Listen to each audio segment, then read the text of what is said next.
How are things back in Abkhazia? Thanks to the full efforts of the workers, power was restored in just 2 days. Pretty impressive. Only the power plant is back online though. Refinery itself will likely be out of service for months. Fuel sent from Supsa is being used to power the plant for now. Just wish I could have stopped him. Impossible without a sniper. And in our focus on anti-cyborg combat, we were unprepared. Thankfully, other than financial losses, few Abkhaz citizens were seriously affected. The plant workers had already been evacuated, and most were hired back on to rebuild refinery. We received payment and are not being blamed for the suicide blast. Good to hear. It should go a long way to help fix our reputation. Duh. And even more good news. Desperado is down one of its top captains. Let's hope they learned a lesson. We can hope, but it is doubtful. We still do not know who is supporting them. Even if we shut Desperado down entirely, their backers could simply hire some other PMC. Whoever it is, do you really think they're interested in the pipeline? Who'd benefit besides the Georgians? Hard to say. Whatever the plan was, it went up in flames with Dolzaev's suicide. The problem is that there are countless companies and governments profiting off the BTC pipeline. Whoever is behind it, they may be too big for a simple security firm like us to do anything. Yeah, one thing we do know, though, is that Sundowner's more than just a pawn in all of this. We need to watch him. Trafficking or not, we need to stop their operation here. Find the evidence, and perhaps we can do that. And Tovarich, be careful. Have you ever worked with this client of ours before? Duh. Several active human rights groups engage in non-violent interventions like this one. Typically, they hire firms like ours to provide security and backup. Most serious human rights abuses take place in unstable regions, after all. Legitimate human rights groups, not fakes set up by oil firm or such things, they cannot handle it. Yeah. It's different for private groups working in hostile regions, especially when some of that hostility comes from the local authorities. Indeed. NGOs and security firms play a greater role in peacekeeping, too. You know, DDR business. Disarmament, demobilization, reintegration. Like the UN runs it. Usually, carrying weapons is not permitted for the group involved, for obvious reasons. So outfits like ours run guard duty. If the locals don't like armed peacekeepers, then they pretend to be unarmed observers instead. Duh. It's beneficial for the client if the locals are aware of the firepower backing them, though. I've drank tea with the sort of people my company would normally be pushing back with the butts of our rifles. It's very different from usual. More direct sort of security work, especially at beginning. But I got used to it. Less danger of unexpected conflict, and the pay is pretty good. We've built a good reputation for this kind of work. This is why NGO hired us for this job. How are things back in Abkhazia? Thanks to the full efforts of the workers, power was restored in just 2 days. Pretty impressive. Only the power plant is back online though. Refinery itself will likely be out of service for months. Fuel sent from Supsa is being used to power the plant for import, and then are thankful the plant we Good to hear. Duh. Let's hope. Even the problem. Yeah, we need. And Have you ever worked with this client? Duh. Typical. Most. Yeah. In usual. So if the Duh. We've built. This trial mentioned someone from her past. Any idea who that could have been? None. I checked her file again, couldn't find a thing. Definitely not Dolzaev. Probably not Sundowner either. No. The way she put it, it didn't sound like anyone I've encountered so far. Maybe someone involved in backing Desperado. If so, sounds like they're providing more than just financing. Maybe they share the same philosophy. That'd be bad. People willing to die for their leaders aren't so easy to predict. Yeah, but other than the wins, Desperado's cyborgs are all just hired contractors. They're probably emotion suppressed with nanos or drugs or whatever, but that's about it. You're probably right. You know, I've never really developed a taste for climbing through sewers. And Guadalajaras aren't exactly wowing me either. This place isn't gonna go up in flames, right? I think I saw something about that in the briefing. You're talking about 1992? What a mess. Over 200 people killed. That was almost a half-century ago, though. You smell anything off? Before the explosions, residents complained they smelled gas from the sewers. I'm in a sewer, Kev. You think I've got my smell receptors on? Local air analysis doesn't show anything potentially poisonous or explosive, though. Well, you ought to be fine then. Besides, little gas explosion's probably not gonna kill someone like you. Well, that's very encouraging. Seriously, though, Guadalajara is not a bad place, at least from what I've seen. Oh, it's not. Second largest city in Mexico, after all. I've actually spent a lot of time down there. It's got a lot of charm. The architecture is a fusion of Latin and old colonial Spanish culture. The city's historic district is home to a massive cathedral overlooking the whole town. It's always bustling. It's a lot of fun just kicking back and watching the locals. Walking around the Libertad, taking in the sun with a cerveza in one hand, mariachi band nearby. No better way to spend a weekend, let me tell you. If this PMC thing doesn't work out, you'd make one hell of a tour guide. Meanwhile, I'm down in this dark, filthy, humid, cramped sewer. Also, if you ask me, the girls over there are the hottest in all of Mexico. You wouldn't believe some of the chicas I've chatted up. On the street, in the shopping malls, at the bars. Sounds like better company than a robo-wolf and a bunch of plague-ridden mice. Well, hang in there. I'll buy you a shot of tequila after we wrap this up. The city of tequila's not far, actually. That's where it originated. I'll take you up on that. Now let's get this over with. Hey, Kev, let me ask you something. What's up? We've been over pretty much all the... No. Those girls in Guadalajara, you never told me what happened. Jeez, man, we're in the middle of a mission here. So they used you for free drinks and then took off, I take it, huh? Well, they weren't really my type. I'm more of an intellectual, you know? I don't go for just any random girl at a bar. Looks are one thing, but I need someone I can talk to. Someone fun but clever with a good sense of humor. Yeah, that's what I thought. Look, Kev, you're in your 30s now. It's time to stop holding out for Lil Miss Perfect. You just need to find someone nice. You know, settle down, start a family. Okay, Mom. Okay. Laugh all you want, Kev, but having kids will change your life. I can't see him all the time with work and all. But whenever I'm back home, he's always so excited to see me. When I see that, I feel like, you know, I want to do whatever I can to keep him happy. Sure, I hear you. But look, man, I was just having some fun in Mexico. Wasn't seriously searching for a wife or anything. I know, but separate from that, I just think you've gotten too damn picky. I can understand trying to find the ideal woman when you're young, but you know what? It's those little imperfections, those idiosyncrasies that keep things interesting in the long run. You come to appreciate that kind of stuff in a lifetime relationship. Idiosyncrasies, huh? Like if she snores or she talks loud during movies? Well, not if she talks during movies. A man's gotta have some standards.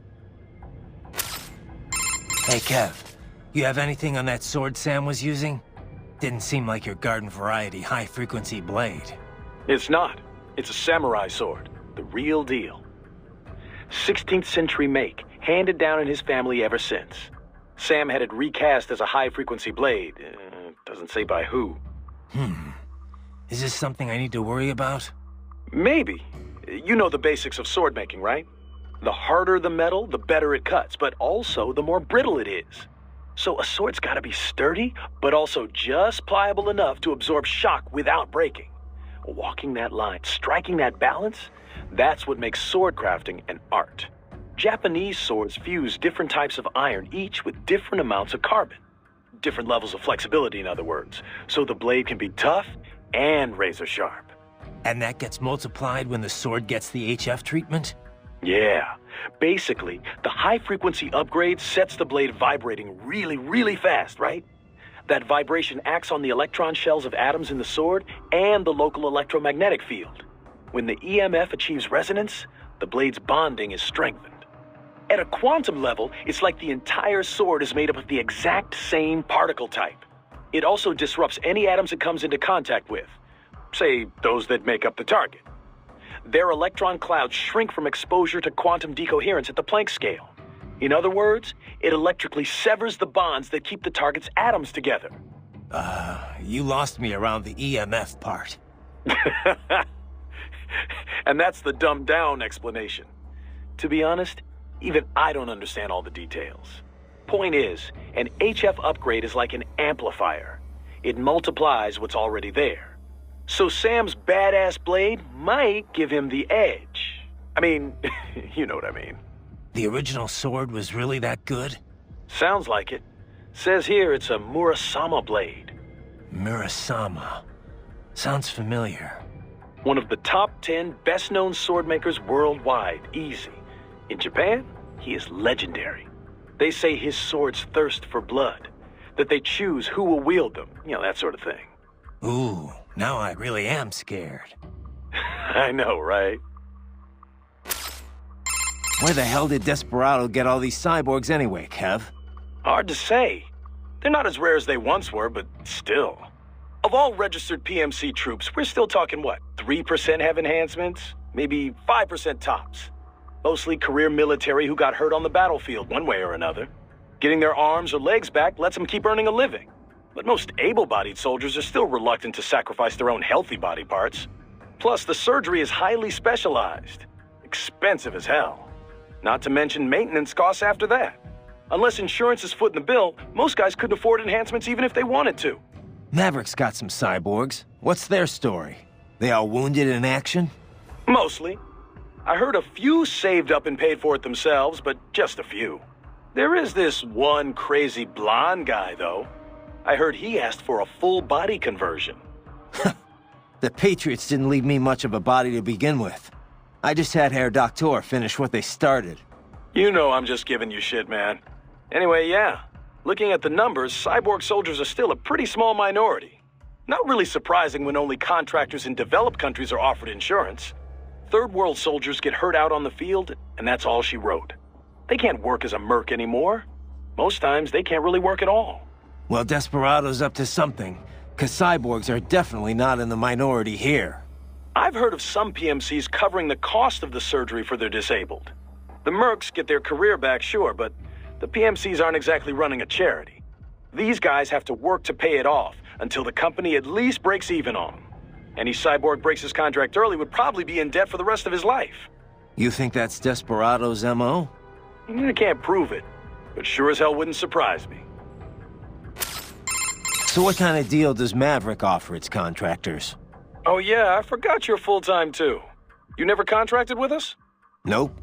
Boris invited me on board the first time we talked about it. We've known each other since Area 51. Didn't have any reason to turn him down, so yeah. Never really considered the contract route. Right. Well, it's actually pretty rare for guys on the ground like you to be full-timers. Most of Maverick soldiers are contractors, just like with any other PMC.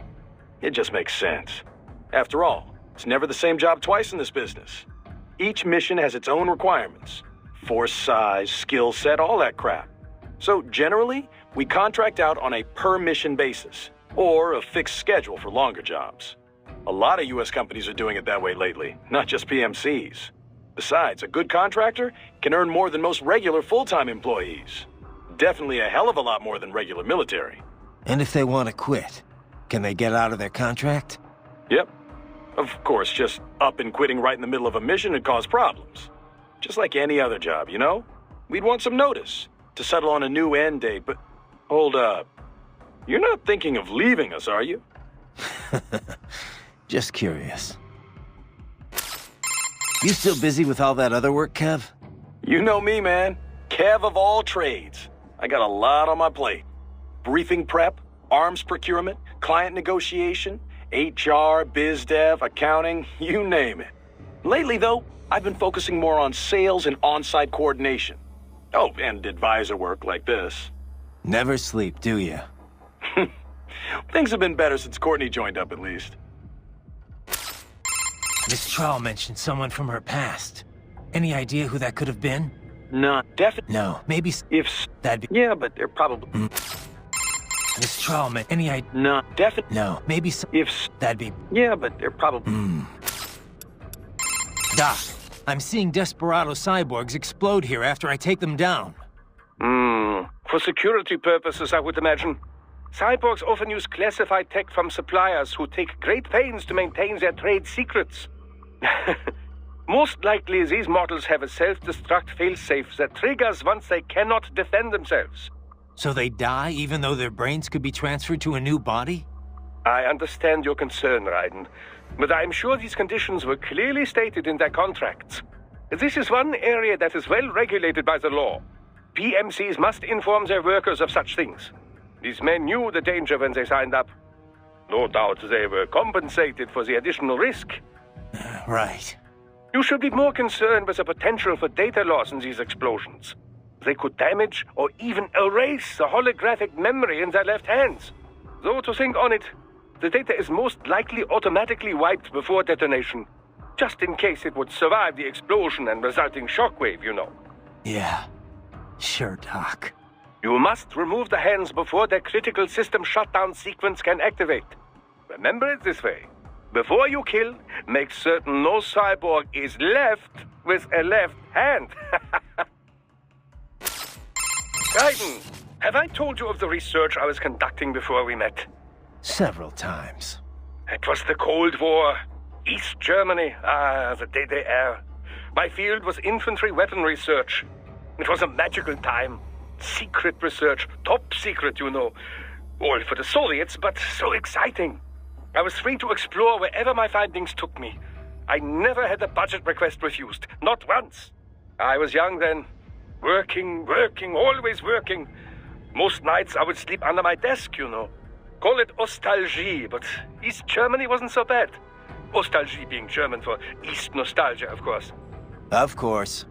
Yes, the bureaucracy had its problems. But my colleagues, the discoveries. Well. In any case, after unification, they suddenly shut down our entire facility. Everything I'd worked for, my job, my research, poof, gone just like that. Sounds rough. I've often said I would be a homeless vagrant if myoelectric prosthesis hadn't lent me a hand.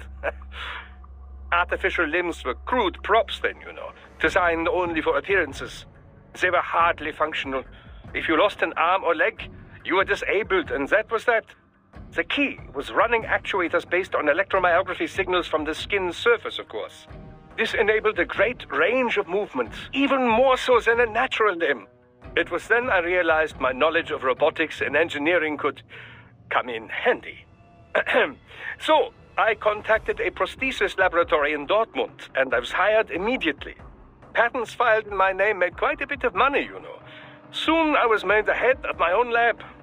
And that's when you started filling orders from PMCs. Indeed. From contractors who'd been referred by their employers, to be exact.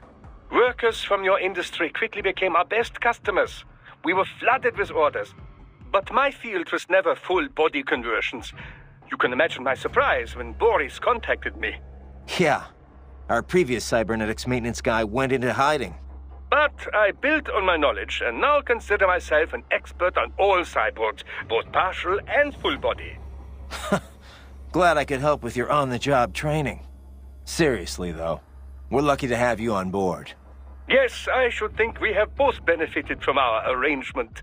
Which reminds me, do not forget our other arrangement. The cyborg's left hands, if you would. Got it. Raiden, are you fully versed in the features of your AR display? It can serve many functions, you know. Do I hear un lecture coming on? A lecture? No, of course not. I'm hardly an expert. Of course, I know the first practical application of the technology was for aircraft HUDs. Then head-mounted displays, HMDs. The data could be seen even as the viewer moved their head. As the technology improved, it was integrated into retinal imaging, contact lenses. Soon it became standard issue not just for pilots, but infantry soldiers as well. Of course, with cyborgs such as yourself, the data can be fed directly to the optic nerve. No lecture, huh? Anyway, there's more to my augmented reality than just upgraded HMD tech. Of course there is, Dummkopf. You did not let me finish. Oh, you weren't finished? AR is a much broader concept. It is more a design concept than a particular imaging methodology. It encompasses HUDs, HMDs, any and all manner of visual real-time data overlay. Though recently, some reserve the AR label for virtual objects the subject can both see and touch. For example, your codec menu and zoom slider. Such objects do not exist anywhere in the real world, not even as images. They are fed directly to your optic nerve, so only you can see them.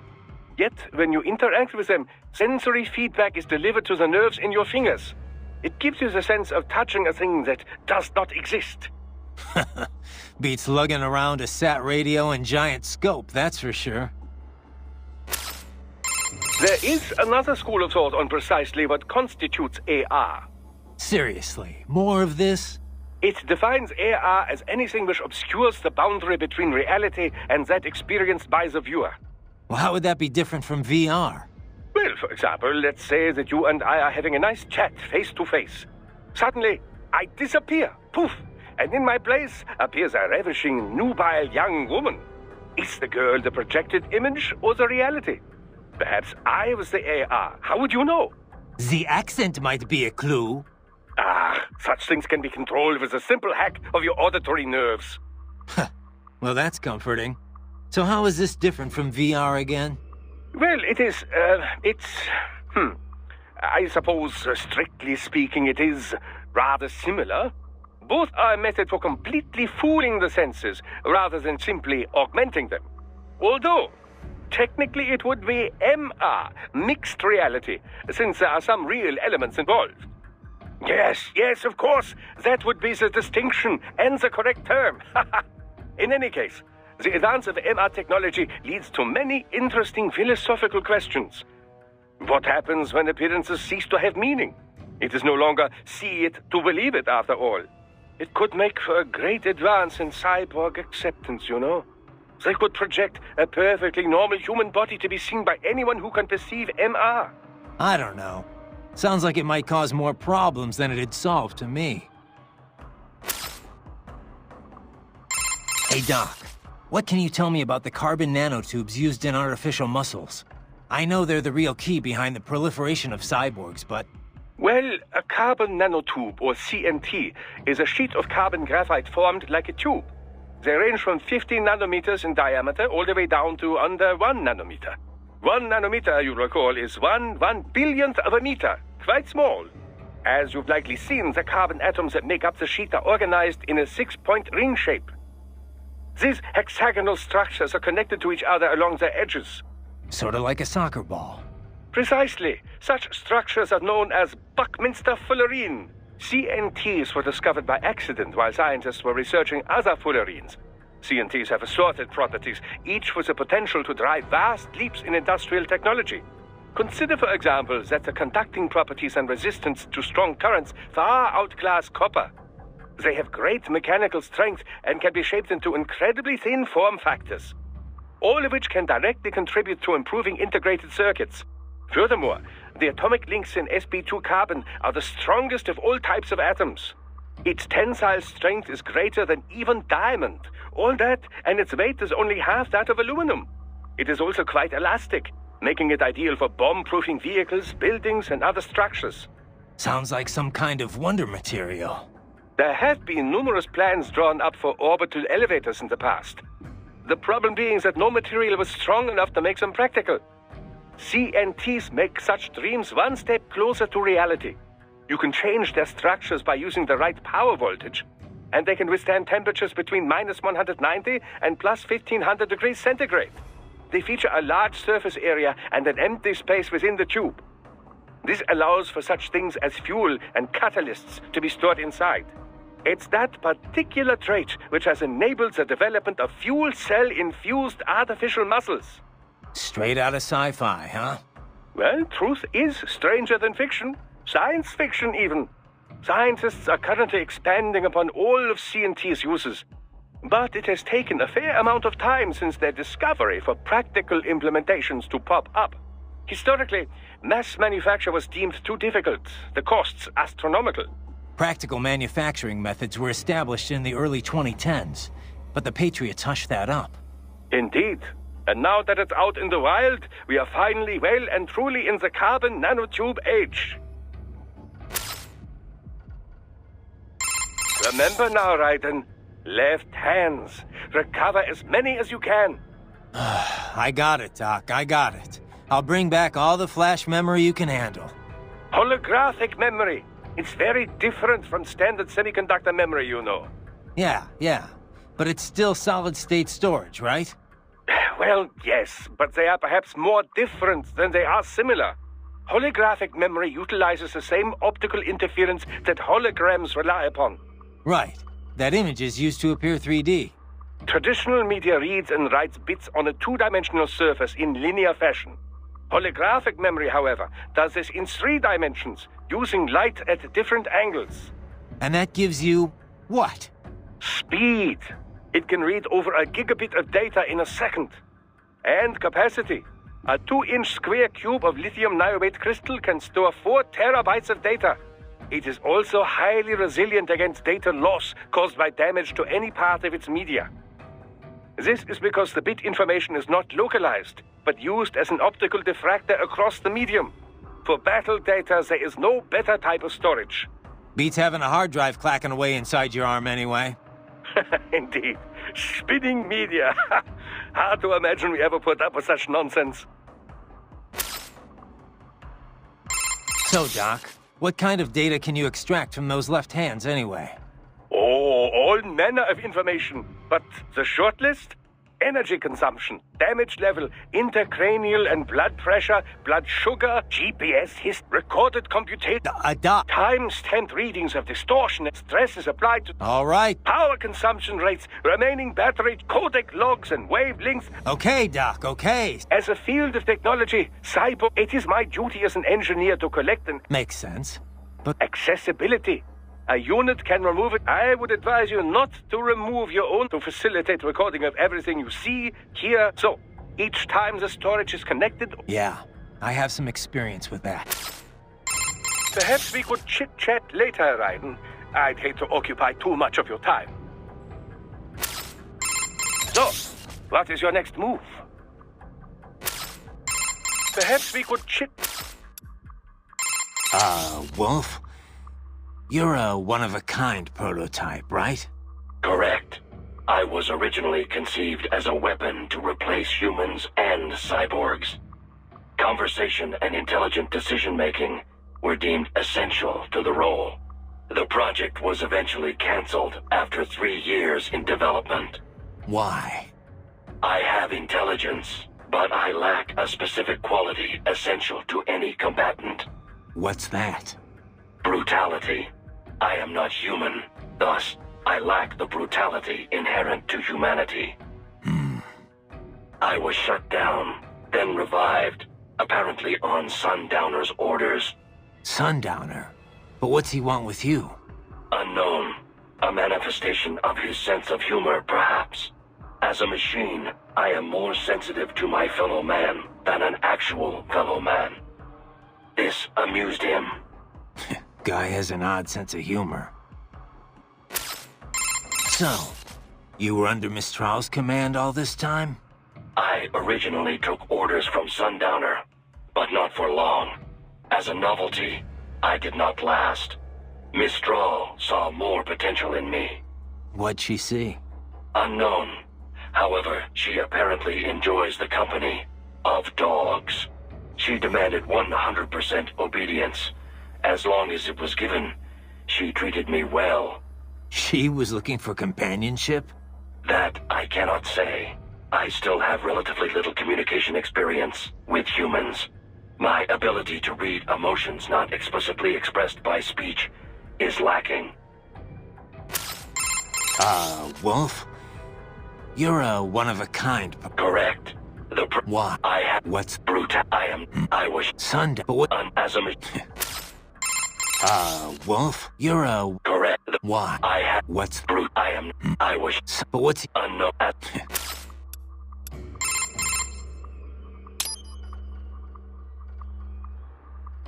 Can't believe Dolzaev blew himself up. Pretty common terror tactic. You don't usually see the leaders doing it, though. It's one thing to get your flock pumped up on the glory of dying for the cause, but it's not often they actually go through with it themselves. You gotta have a public face, after all. The guy who gets to claim responsibility on the evening news. In a weird way, Dolzaev showed some serious dedication. Not that I'm about to praise him for it. Yeah, still a terrorist. A suicide bomber in the end. If that's what you want to call him. Still, he kind of failed at it. How so? Well, all that explosion did was put a dent in Abkhazia's budget. More Russia's, really. They're the ones rebuilding the refinery. The coup didn't work out.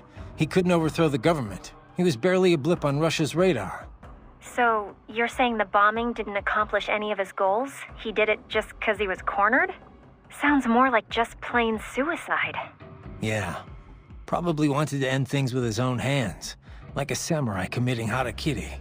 Still not something to be commended for, though. Yeah. Lumping him in with true warriors like the samurai just gives them a bad name.